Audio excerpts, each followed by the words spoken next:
A Faludi György irodalmi műhely tagjai voltak a Családi Tűzhely programsorozat vendégei hétfőn a könyvtárban. Az előadás szereplői saját verset hoztak az estre, de megemlékeztek a nemrégiben elhunyt zeneszerzőről, Steiner Béláról is. A Kárász József irodalmi kör meghívott vendégei voltak a Faludi György irodalmi műhely tagjai, Gulyás Katalin és Góg János.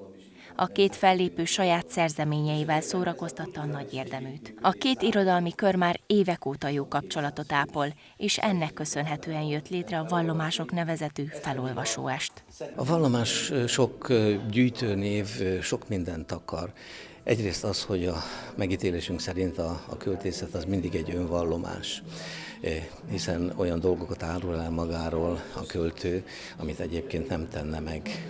Úgy is mondhatom, hogy kitárulkozik, megmutatja a belső énjének azt a rétegét is, ami egyébként takarva maradna. Azért is vallomás, mert olyan helyszínekről és olyan dolgokról szólnak a most elhangzó versek, amelyek egy széleskörű nemzetközi kapcsolatot mutatnak be. A versek mellett Steiner Bélára is megemlékeztek, mivel jól ismerték a nemrégiben elhunyt zeneszerzőt, művészt, tanárt.